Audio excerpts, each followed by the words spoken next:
Hey guys, Guinea Pigs 1 here. Today I'm going to do a video on my little guinea pig care medical kit.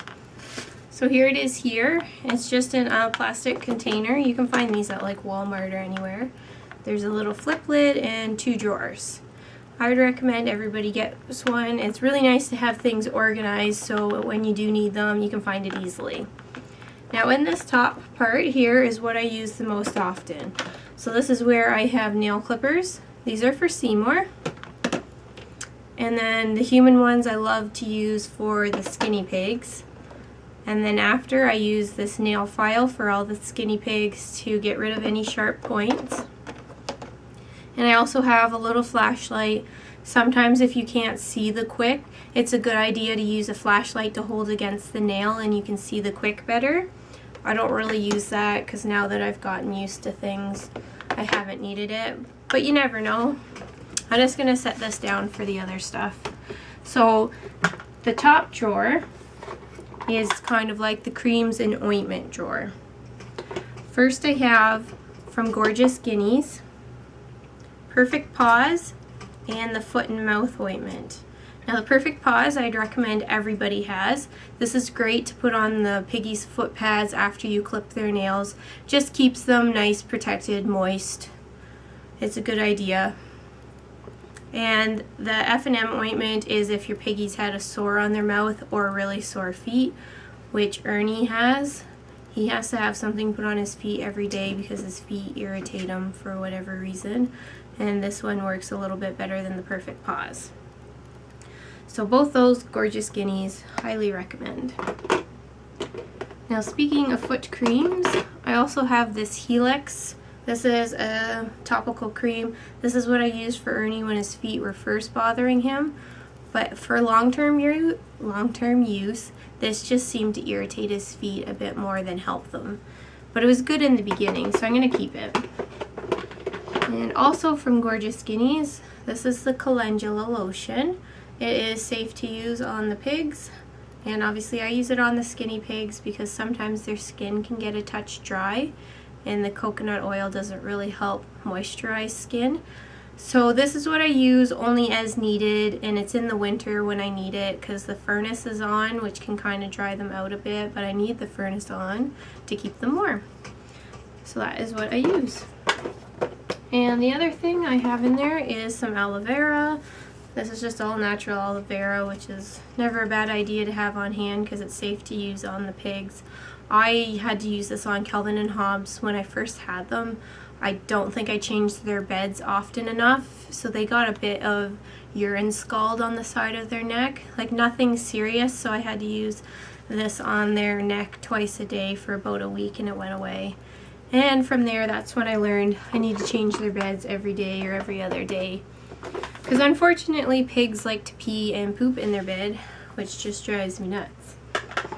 Okay, so now the bottom drawer. This is where we're getting to the actual medical stuff. This is Medicham. It is, let's see what it says, anti-inflammatory. So gets rid of inflammation and also helps with pain. This is what Barnaby was just prescribed on Monday. He went to the vet. If you follow us on Facebook, you'd already know that. He has arthritis in his back and his hips. He was losing weight and sitting uncomfortably, so I thought he had another bladder stone. So I was just bawling my eyes out, freaking out.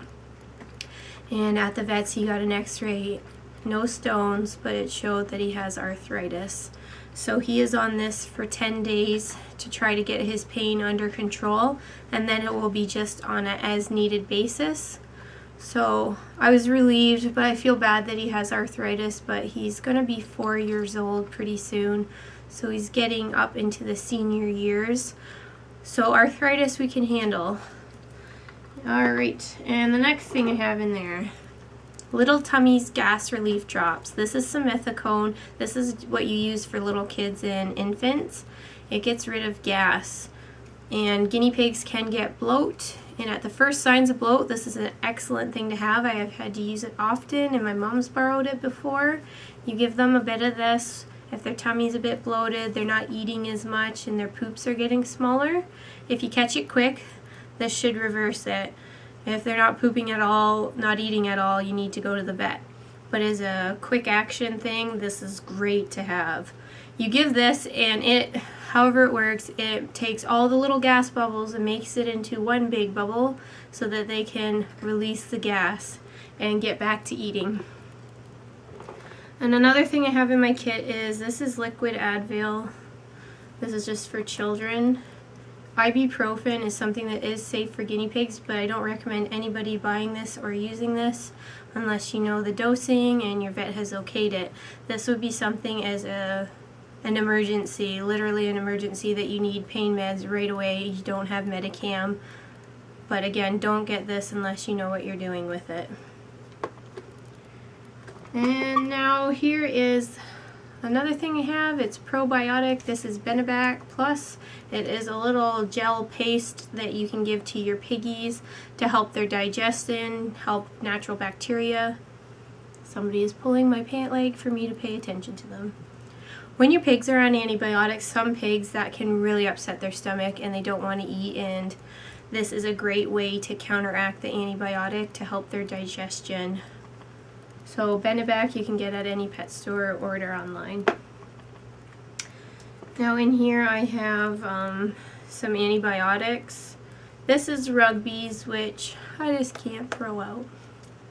I know I'm not going to be using it, but it says his name on it and I just don't want to throw it out. Silly, yes, but we are keeping it for some reason. Now the other thing I have in here is critical care. I hate looking at this stuff because it makes me think of bad times, but this is extremely useful. This is when you need to hand feed, force feed your pigs. Guinea pigs have to always keep eating, so if they're ever not eating, you need to make them eat or their stomachs are going to stop, and that is the worst thing ever. So you have to get them eating. This is a powder formula that you mix with water and you syringe feed them. This is what Barnaby was on for at least 2 days after his stone surgery. Had to give him this about every couple hours. And to use, like to give them that, I was given this. This is a big syringe from the vet. I think she said it was something they use for catheters and dogs, but it has a really nice tapered end and quite a large spout, and it holds a lot of stuff. So this was great because I could feed him a lot of stuff at once and it didn't get stuck in the tip. Because I was given, I think I gotta see.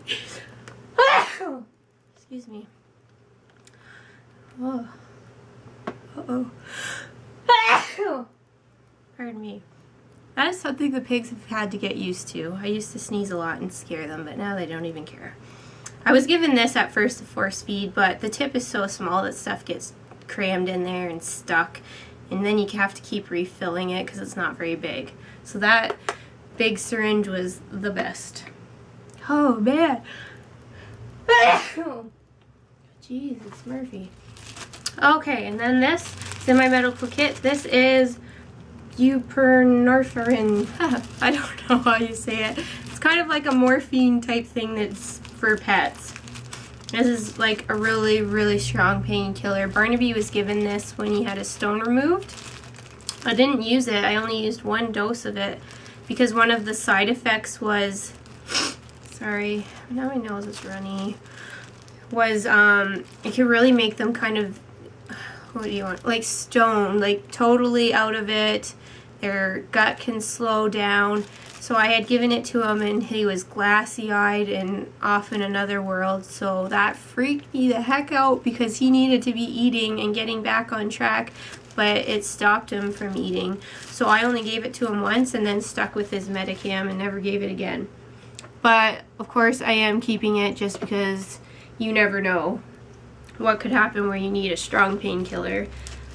So that is what is in my kit. There's one thing that I do need to repurchase, and that would be just some normal Visine or even just some of the safe contact lens solution, which I use for if anybody were to get a little fleck of hay in their eye, something like that. Or sometimes Grover still gets a blocked tear duct where he just gets his eye just gets a little cloudy from, you know, the tears not flowing through. So sometimes I just rinse his eye out for him with that, or again with the hay flex, just rinse that out to prevent an eye injury or irritation.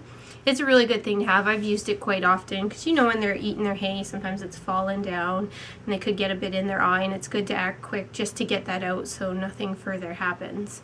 And you can use just a little Visine dropper, or I use sometimes my own contact lens solution that is safe for sensitive eyes, and I've never had a problem. So that's something I need to go repurchase. So that is everything, guys, and thanks for watching. We'll look at the little pets here. There's Mr. Seymour. Hey, bud. And I think Calvin and Hobbs must be sleeping. There is Ernie. There is Bee in his bed. Hey, baby. And Grover is somewhere in there as well. So, everybody's sleeping. Anyway, thanks for watching, guys.